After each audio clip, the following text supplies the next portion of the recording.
The easiest way to describe what the Aftermath campaign is, in the context of Gears of War 3, near the end of the game, Marcus and Dom go off in one direction toward Azura, and they send Baird and Cole off to find some supplies.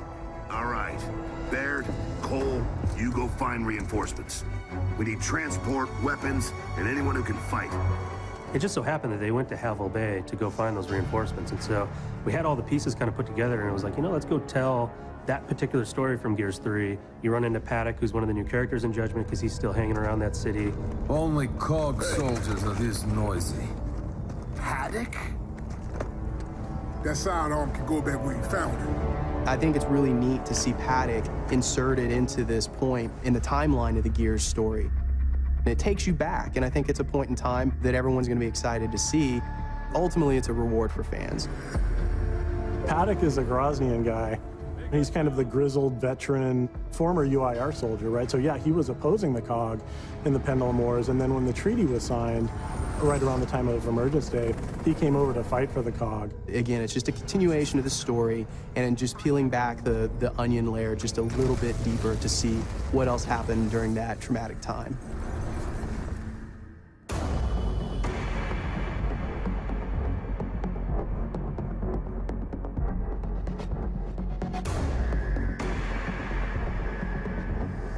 We built Aftermath in as an unlock. And so to unlock it, you earn stars. When you play through the main Judgment campaign, you're scored every section that you play through. We have a series of 3 stars that you can earn.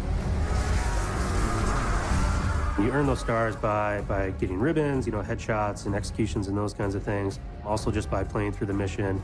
If you take a declassified mission, that will boost your stars.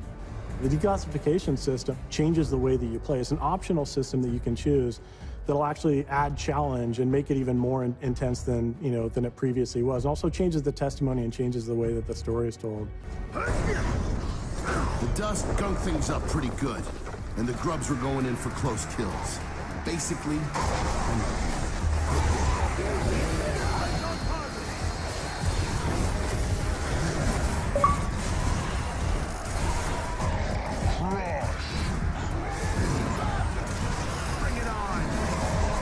The very core, the very foundation of what we're trying to do in Judgment is all built on intensity.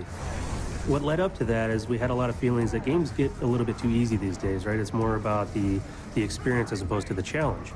To make it more intense, there's some specific things that we did. One of those is the smart spawn system, and so this was a whole thing that we engineered so that when you get into a battle, when you come into an encounter, what you face will be different every single time. You might play through once and get, you know, tickers and maulers as you kind of like lay back, and then you play through again and you push forward, and now you have wretches and different enemies flanking you. So lots of intensity happening in this game. Systems like the Smart Spawn system are really cool for us as designers. I mean, yes, it's a challenge because it forces us to think in a different way. In the past, we could always say, okay, X, Y, Z is going to happen, and then when this ticker explodes, then the door is going to open, and a boomer's going to walk out, and we can script that experience. So it forces us to rethink a lot of the combat scenarios.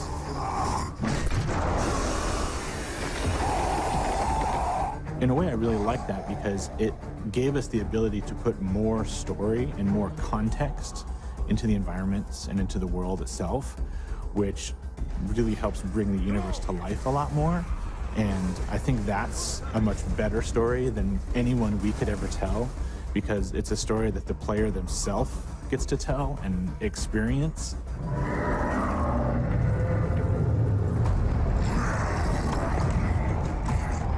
For us, it's a process of evolution. We don't want to just give the same experience over and over again because that's really an injustice to the fans.